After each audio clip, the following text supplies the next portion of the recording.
श्रीमद् भगवद गीता यथारूप अध्याय 2 श्लोक संख्या 41।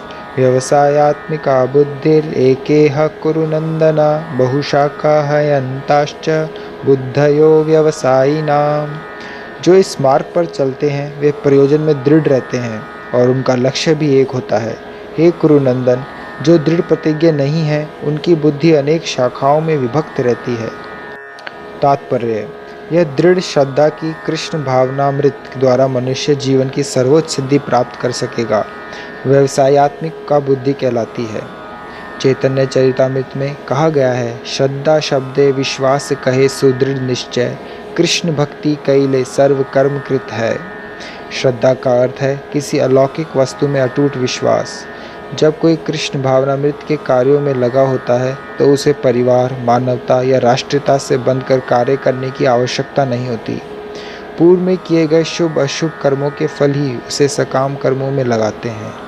जब कोई कृष्ण भावनामृत में संलग्न हो तो उसे अपने कार्यों के शुभ फल के लिए प्रयत्नशील नहीं रहना चाहिए।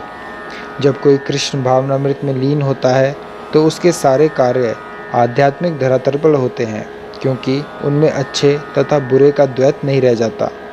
कृष्ण भावनामृत की सर्वोच्च सिद्धि देहात्म बुद्धि का त्याग है। कृष्ण भावनामृत की प्रगति के साथ क्रमशः यह अवस्था स्वतः प्राप्त हो जाती है। कृष्ण भावना भावित व्यक्ति का दृढ़ निश्चय ज्ञान पर आधारित है। वासुदेव सर्वमिति स महात्मा सुदुर्लभा। कृष्ण भावना भावित व्यक्ति अत्यंत दुर्लभ जीव है जो भली भांति जानता है कि वासुदेव या कृष्ण समस्त प्रकट कारणों के मूल कारण हैं। जिस प्रकार वृक्ष की जड़ सींचने पर स्वतः ही पत्तियों तथा टहनियों में जल पहुंच जाता है, उसी प्रकार कृष्ण भावना भावित होने पर मनुष्य प्रत्येक प्राणी की अर्थात अपनी, परिवार की, समाज की, मानवता की सर्वोच्च सेवा कर सकता है। यदि मनुष्य के कर्मों से कृष्ण प्रसन्न हो जाएं तो प्रत्येक व्यक्ति संतुष्ट होगा, किंतु कृष्ण भावनामृत में सेवा गुरु के समर्थ निर्देशन में ही ठीक से हो पाती है, क्योंकि गुरु कृष्ण का प्रमाणिक प्रतिनिधि होता है जो शिष्य के स्वभाव से परिचित होता है और उसे कृष्ण भावनामृत की दिशा में कार्य करने के लिए मार्ग दिखा सकता है। अतः कृष्ण भावनामृत में दक्ष होने के लिए मनुष्य को दृढ़ता से कर्म करना होगा और कृष्ण के प्रतिनिधि की आज्ञा का पालन करना होगा। उसे गुरु के उपदेशों को जीवन का लक्ष्य मान लेना होगा।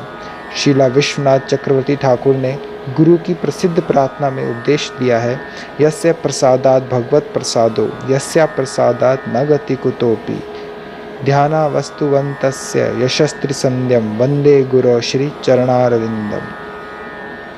गुरु की तुष्टि से भगवान भी प्रसन्न होते हैं। गुरु को प्रसन्न किए बिना कृष्ण भावनामृत के स्तर तक पहुंच पाने की कोई संभावना नहीं रहती। अतः मुझे उनका चिंतन करना चाहिए और दिन में 3 बार उनकी कृपा की याचना करनी चाहिए और अपने गुरु को सादर नमस्कार करना चाहिए।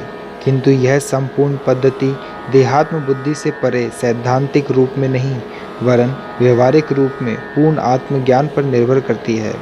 जब सकाम कर्मों से इंद्रिय तृप्ति की कोई संभावना नहीं रहती, जिसका मन दृढ़ नहीं है वह विभिन्न सकाम कर्मों की ओर आकर्षित होता है।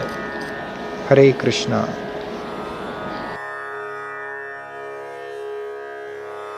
अपडेट्स के लिए चैनल को सब्सक्राइब करें और यदि टॉपिक से रिलेटेड आपका कोई प्रश्न हो तो कमेंट बॉक्स में आप पूछ सकते हैं।